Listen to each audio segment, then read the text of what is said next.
but they still give solid protection. It's like full freedom to play a game without that clunky feeling. I used to wear bulky guards that slip down every game. These stay in place the whole time. These shin pads are stretchy, durable, definitely not be ripping anytime soon. Switch to goat sleeves now. They don't slip, they don't slide, nice and snug, nice and tight. It's crazy how light these things are. I've worn a lot of old school pads in my time, and these are featherweight and super comfortable. Legend begins where heroes end. Why are you still wearing those old clunky shin pads when you could be wearing these? I used to struggle with shin guards sliding all game. These are a game changer. Put them on, you don't even notice them. They're comfortable, keep you going until finish. It shows how fast you move on the pitch because it's stuck to the shin bone and does not slip and slide all around your shin. No distractions, no readjusting, just focus on the match.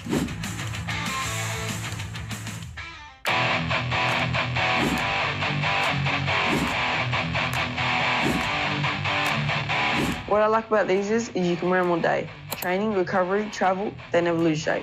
The material is soft and supportive. It's the perfect mix of comfort and performance. These guards are so lightweight, you forget they're even there.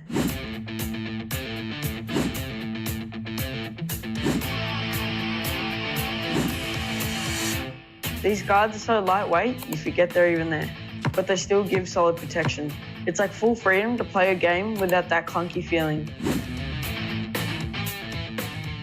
Training, recovery, travel, they never lose shape.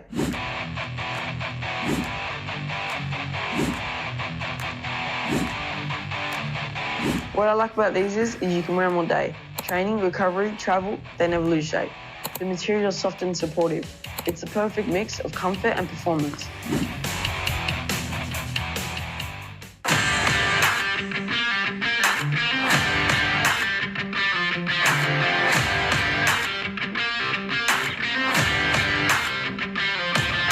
The first thing I notice is that these guards don't move. Once they're in place, they stay there. I can tackle, sprint, or slide without adjusting them. You feel secure and locked in.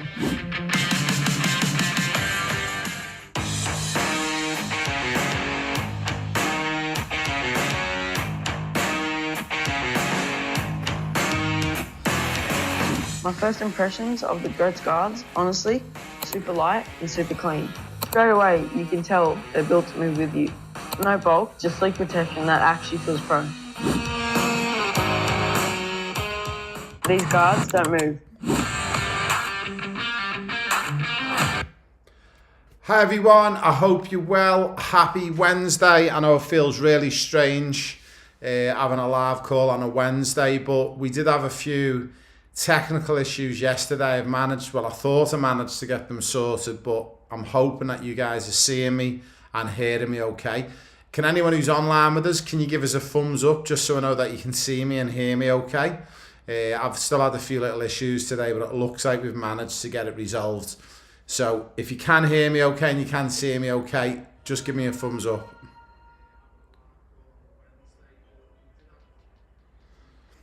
Now, what I'll get you also to do, guys, if you can drop in any questions that you want to ask and you want me to cover. I am going to jump into the screen in a moment as well onto school. And I did put a post in today and yesterday. So I'm hoping we've got some questions in there for us to go through.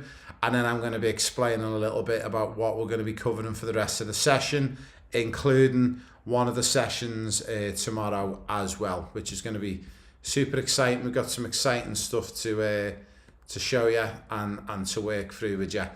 So super pumped to have you with us, and yeah, we'll get straight into it. So I'm going to do a little bit of magic and do a little bit of screen control. So if you just bear with me, and I'll get this set up, this next part. It looks like everything's working wonderfully now. We've had a bit of a system upgrade, and as with anything with technology, when it works, it's amazing. But when it doesn't work, it can be a little bit of a pain in the backside. But I'm pretty confident that we've got it going really, really well.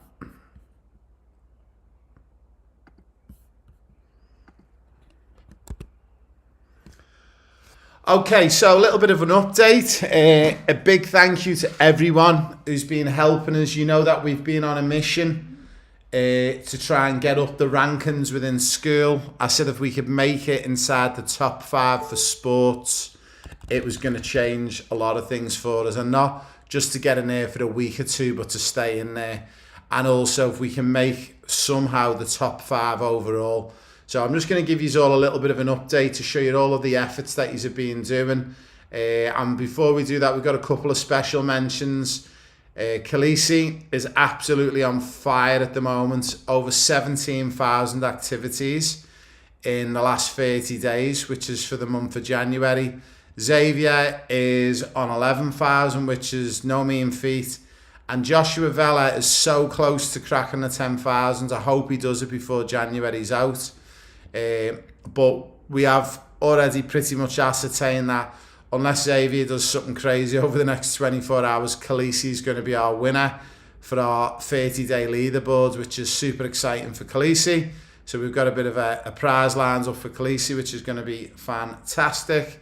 So let's have a little look at our leaderboard. So you guys, obviously, the amount of times you contribute in here, it helps us with everything that goes on in here. So originally, as I said to you, we were in sports, we were about 961st, and overall, across all 181,000 communities, we were about 110,000 last year. So I've got some exciting news, guys. The exciting news is Pro Player Pathway is now number 5 on school. So out of the sports category, we've got about 14,500 communities globally around the world, and we are number 5, okay? So that's super exciting, but you know me, I'm not happy with number 5. I want to be number 1 for our community, because the higher up we get, the more coverage we're going to get, the more support we're going to get. Now, overall, as I said, prior to Christmas, overall across all categories, we're around 800-900 in the rankings, and in the past couple of days we've been pushing through, and we are now currently sat at number 59, which is super exciting. Also within our site, these guys you'll notice who are 53, they're actually number 4 in sports overall, and we're currently number 5. So once we get past 53 and we'll skip them, that means we'll go into the number 4th place.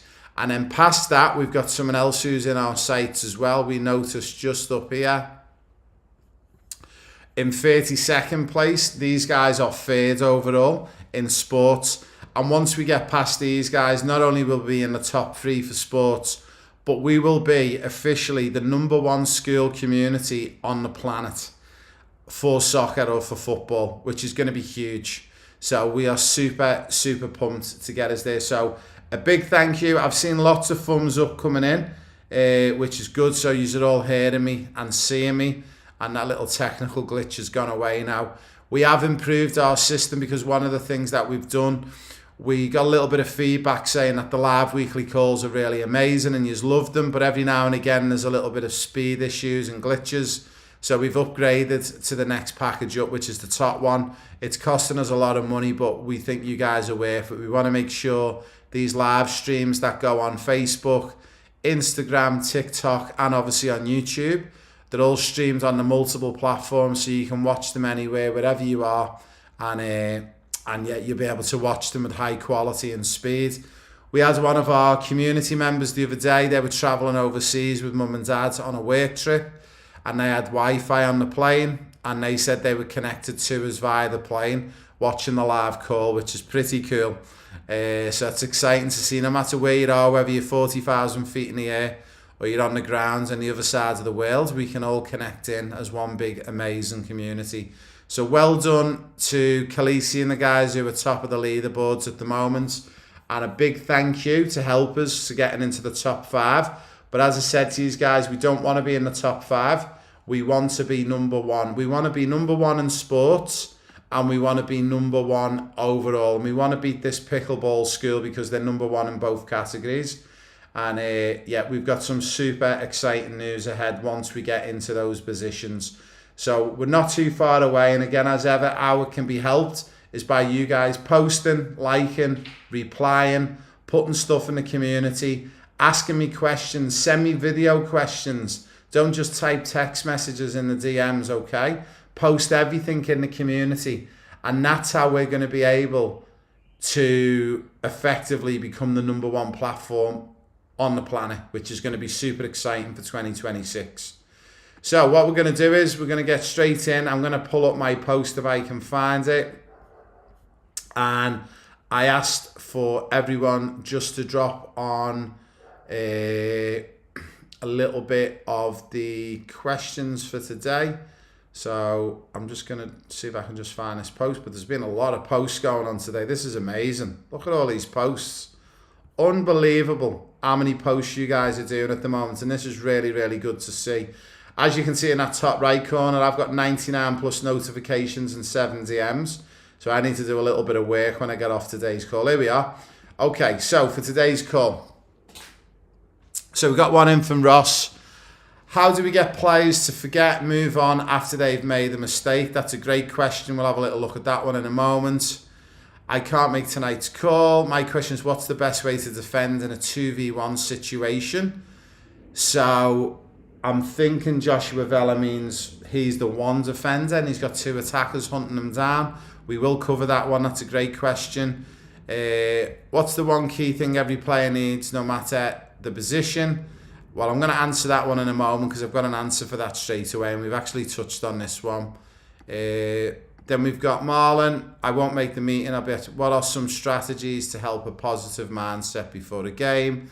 So some good questions in there. And then who won the 7-day challenge from over the Christmas break? Okay, so we're going to come to that one. We're not going to announce that one yet. And I'll explain why a little bit later on. But I'm just waiting for confirmation on 2 things on that 7-day challenge. Because we may, no one seemed to follow the rules, unfortunately. And I made the rules maybe a little bit too tight. So we're making a decision if we're just going to announce a winner. And then we'll make sure the rules are a lot more clear and concise next time. But effectively, no one won it because no one follows what we asked them to do. But that's our fault, not your fault. And we'll explain that one in a little bit for you. Okay, so first one I'm going to get to today from Joshua Allen. What's one key thing every player needs, no matter the position? Now, there was a post last night, and I forget who posted it, but one of the questions was about one player started to do scanning as their objective for their football objective, and they've realised that they've struggled. They can't get to 85%, and they're absolutely struggling to get there. So the question they asked us, this particular user, and it'll come to me who it was in a minute, but the question was, is it really relevant scanning in certain positions, and is it only more relevant in midfield or if you're in an attacking position? So going back to Joshua Allen's question, what's the one key thing every player needs no matter the position? If you were to ask me what's the one key thing every player, goalkeeper and outfield, I would 100% say it has got to be scanning. Whether you're a goalkeeper, a defender, a fullback, a centre-back, a midfielder, a wide player, a winger, a full wide player, a 9, a 7, an 11, a 10, wherever you play, scanning is absolutely key. Even to the point, I will talk to you off the pitch. I would say as a coach, your scanning has got to be as good, or if not better, than your teammates and your players on the pitch. Quite simply because if you're a really good coach, you're watching what is happening and what is going on all of the time. So that was a great question. I loved it. How do we get players to forget and move on after they've made a mistake? So it's a great question from Ross, and I'll help you answer this one. And there's a couple of ways we can attack this one. Obviously, as you know, within the classroom, we've got the football mental strength training program in there.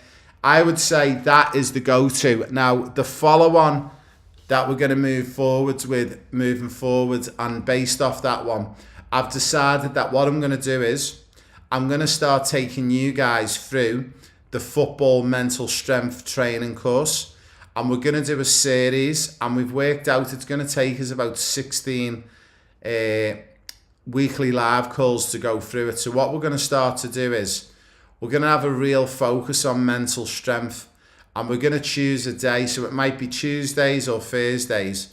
And what we're going to do is every week, we're going to spend 45 minutes and I'm going to walk you through a section of the football mental strength training program. But you're actually going to help me by being online with me, watching and listening. But I'm going to get you to be interactive with me and you're going to help me with answers during that call. And then what we're going to do is we're then going to cut up that call and we're going to log all of these video calls that we do for the football mental strength. And we're going to drop them inside the classroom under football mental strength. So if people don't want to just try and work it out themselves on the slides that we've installed in there, they can actually watch the 45-minute video or the 30-minute video that covers those first sections, or the sections 1 to 4. Then we might cover sections 5 to 8. So going back to Ross's question, it's a great question. How do players forget to move on after they've made a mistake? So for me, it's all about, if you are a player that's focused on processes over outcomes, and we've spoken about this so many times, that if you just think about players who forget to move on after they've made a mistake, we call that a process.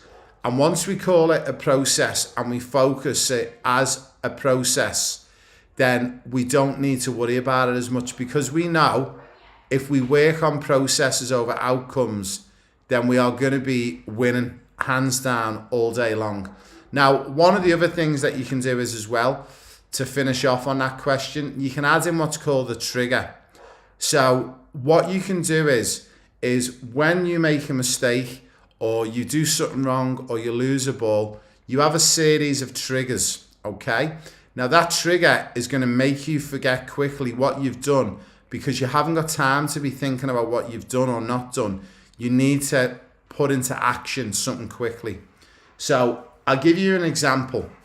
Let's say you lose the ball. We all know on here, and most of us know on here, when you lose the ball, the next thing you need to do, as soon as you or a teammate loses the ball, is to recover as fast as you can behind the ball and to give your team a numerical advantage. So if I want to get really specific to Ross's question, okay, if you want to forget that you've messed up and lost the ball, or if you want to forget that your teammates lost the ball, quite simply, the best way to forget that you've made the mistake is by focusing on your processes. And if you focus on your process, if I or a teammate lose the ball, what do I do next? And the answer is quite simply, we recover behind the ball as fast as we can. And we're not recovering behind the ball to try and win the ball back ourselves. We're recovering behind the ball to give our team a numerical advantage. So we could be in a 5 versus 4, a 6 versus 4 situation where we're confident at then getting the ball back because we've got more numbers behind the ball. So a great question from Ross. A big thank you. Ross is actually one of my good friends, and I love that one. And he's a big Norwich City fan in the Championship, and they're very happy at the moment. They play Coventry City, who Frank Lampard coaches, and they're currently top of the league at the moment. But Norwich City beat them the other day 2-1. So great one for that one. Now we are going to come back in a moment. We are going to have a little look at Joshua Vella's question, and I love this one. And we're going to get the whiteboard ready. So what I'm going to do is, I'm going to give everyone 2 minutes on the clock. I'm going to give you a chance to get yourselves a drink, run the bathroom quickly, get a quick snack, go and get your dinner, sit there and eat your dinner while you're listening to me talk. And guys, I'm going to educate us on, from a defensive point of view, whether you're an attacker, a midfielder or a defender, what do you do in a 2 versus 1 situation when you're the one and you've got 2 players against you? So a big thank you guys for the first 20